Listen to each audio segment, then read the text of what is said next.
Well, tonight definitely sucked if you're a Jets fan and a fan of hockey in Manitoba in general, because I went to the Manitoba Moose game tonight that was in Abbotsford against the Abbotsford Canucks. The game for the Jets for me was at 5 o'clock on the West Coast, and I watched that, went to the game at 7 against the Moose, and I decided to film some footage for you guys, so you're going to be able to watch the Manitoba Moose tonight, even though there's not much to watch, because the Manitoba Moose lost 8-2 to the Abbotsford Canucks. So don't need to say anything about that. Everyone was awful. I got a puck from Leon Gannock, so that was pretty awesome. Thank you for that, Mr. Leon. But other than that, you guys did not play very good hockey tonight, so at least I got to watch some fun Nick Patan action on the Abbotsford Canucks side of things. He had 2 goals and an assist, was pretty damn dominant, and I loved watching him play. Love my boy Nick, Jet legend. But let's talk about this game against the Dallas Stars. The Winnipeg Jets lose game, 45, I believe, out of 82 for the Winnipeg Jets 2021-2022 season. Welcome back to a recap reaction for the Winnipeg Jets. I'm Peg City Hockey, and I am very excited to talk about this game. No, I'm just joking, because this game was a complete letdown as per usual. What did we have in the Minnesota game? The Minnesota game was a prime example of what this Jets team can be if they play a full 60 minutes. But something we haven't really seen them do all season long. They've been really struggling to do that, but they come into Minnesota, a tough opponent, and they played damn good. They played a full 60. All the lines were rolling. You had great performances from everybody. No exact standouts, and that was without PLD and Pionk. PLD comes back into this game, and he was great. He scored a goal, was really dominant all around the ice, and I really liked his game. But again, that's expected because PLD has been probably our best forward outside of Nikolai Ehlers this season, and I would argue Cole Perfetti as of late. But then even in this game, it doesn't matter because the Jets just don't know how to reward players. I just don't understand it. It's not that hard to grasp of a concept, yet for some reason, whenever we play games like this against Dallas, where we have a guy do good, we demote other players doing good. For example, tonight, you had Jansen Harkins have probably his best game of the season, if I had to argue it, and I really liked what I saw him bring to the ice tonight. He was great against Dallas. He had some good forechecking, some good back checking. He was all around the ice. He had a great crucial goal in that second period to tie up the game, and a great pass on that play from Cole Perfetti. Cole Perfetti gets demoted to the 4th line tonight for Jansen Harkins to come up and play. What's wrong with that, ladies and gentlemen? Do I have to even explain it? How are you going to justify that when you've got guys like Blake Wheeler, Paul Stastny, and the list goes on of every other player on the Jets that's basically invisible out there tonight, other than the key contributors, and you demote Cole Perfetti? Like, why, Dave Lowry? Like, this game is just frustrating to me because the Jets showed up and played a good competitive game of hockey, but at the end, they just gave up. Mark Scheifele in overtime, complete horrible back-checking there, cost us the game, without a doubt. If he actually put some effort onto his defense in a crucial moment like that, maybe we have a chance. Maybe if he put as much effort into it as he did as being the last guy on the ice during warm-ups, we'd actually be able to see a win and a full, complete game from him, because we saw it last week. He wasn't amazing, he wasn't fantastic, but he scored a good goal, was all around the ice. He scored tonight. But again, it doesn't matter when you don't finish and win the game. This is exactly what my biggest fear was after that Minnesota game, is that we would have these inconsistencies. And yes, the Jets were able to play good at times. Connor Hellebuyck was good at times. But at the end of the day, does any of that matter when you lose in overtime to a divisional rival? Yeah, getting the point is nice, but we're already chasing and very far back in the playoff race. Like, this game just makes me angry, but it's not surprisingly angry. You know, like, I'm just more frustrated because I don't know why I expected anything different. That this team has been so inconsistent all season long. They do nothing really different every game, but every once in a while you get a dominant performance. Maybe 1 in every 20 games, if that. And even then, they're not really dominant, just more the fact that the Jets actually don't play terrible for a full 60 minutes. And tonight was an example of that. You had good play here and there scattered around, but they just couldn't make it count when it mattered. I can only imagine how you must feel if you're Connor Hellebuyck. You do everything you can to keep your team in it, you have a pretty damn good game, and then this is your outcome in overtime. Like, what else can you ask for? Like, at least when I was watching the Moose game tonight, when they lost 8-2, I was cheering for the Abbotsford Canucks at that point, because what am I supposed to do? Put a smile on my face and watch the Moose lose? The Moose are a good team this year. They're better than the Canucks in the standings, and they had a terrible game, something that they don't do very often. Yet the Jets just constantly are inconsistent and are constantly letdowns. I want this team to be able to succeed. I want this team to try and be better.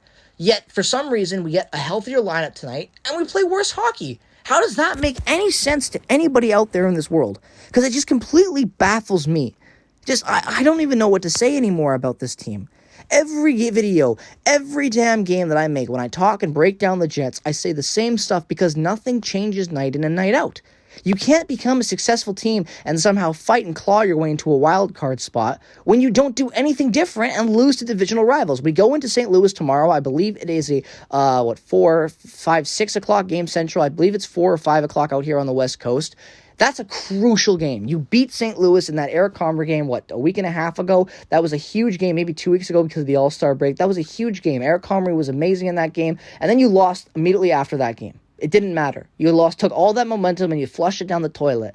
Same kind of thing happened tonight. You had a better improved performance, not as bad as the performance after that St. Louis game, and you were winning at times. Yet you choke it and blow it away to the Dallas Stars. It's just, come on. Come on, you need these points. You need to win. Where's the effort? Where is the back-checking? Why is it never in the crucial moments? Why do the Jets just think they can skate away with an extra point? Like that's what it felt like, kind of. And this overtime was, like I said, Mark Scheifele does absolutely nothing in overtime, and Jason Robinson buries it. Come on, how much can Connor Hellebuyck do? How much are you going to put on your own shoulders before you blame? It just... Nothing can justify this anymore. Mark Scheifele has lost all my respect, and I hate saying that. I remember the day Mark Scheifele was drafted. People thought it was a reach. I loved this kid because he played with Dale Hawerchuk. Dale Hawerchuk told the organization this guy was going to be a star, and guess what, ladies and gentlemen? He was a star for a long time with us. I don't know what's happened to him. This kind of play has been around and following him for a while, but ever since the Evans hit last year, this season has been a complete write-off for Mark Scheifele. I don't want to hear people saying the COVID excuses. I don't want to hear people saying any of that stuff. Because, yes, COVID does have effects on players, but we're seeing how some players that have had COVID worse than what Mark Scheifele did, because Mark Scheifele was asymptomatic, remember that, and they're playing better hockey than him.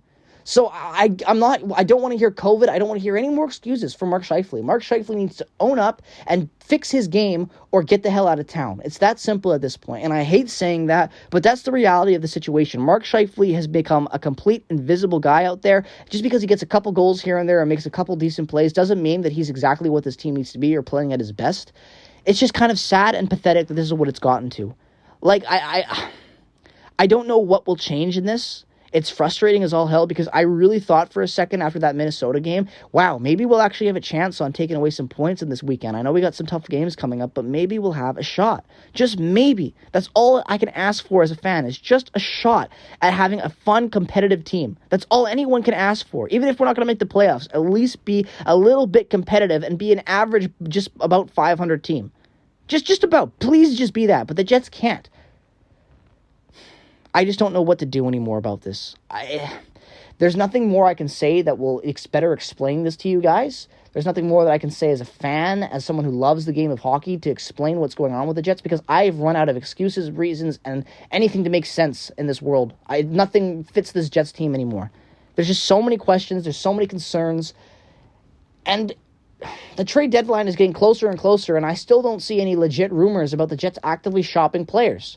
If we sit on a Paul Stastny, if we sit on an Andrew Kopp and we can't re-sign him, which most likely is going to happen, if we keep a Logan Stanley just to do nothing, like what? I just don't know what they're going to do. It's very frustrating. I'm sick of it. This was a tough loss tonight. We should have won this game. We needed to win this game, and we didn't. That's all I can say, and that's all I'm going to say. So if you have any other thoughts on this game, if you enjoyed it, if you hated it, let me know all your thoughts down in the comment section below, as always. If you're a fan of hockey, regardless of the team that you root for, definitely consider dropping a subscription. It really does help the channel out. We're getting pretty damn close to 2,000 subscribers, so if you want to help us join and maybe get us to that milestone, that would be really appreciated. And thank you all for the support, as always. I really do appreciate all the support you guys give the channel and all the other videos and comments that you guys give. I really do love reading all that. So thank you guys, as always, for the continuous support. Make sure to follow me on Twitter, Instagram. Check out all the affiliated links down in the description below. As well as I'm going to plug my CFL Central channel on YouTube that I have with Carter Nolan from the Nolan Hockey Podcast. We cover all CFL news. Tomorrow we're going to be interviewing Bombers running back Johnny Augustine, and the interview will go live at 12 p.m. Central on the CFL Central YouTube channel, so go check that out, link in the description. So yeah, have a great rest of your evening. I apologize about this being a little bit later, but that's just the way it goes sometimes. Thanks so much for watching, and have a great rest of your night, and go Jets, go. And also, Moose, place better, for God's sakes, and win tomorrow.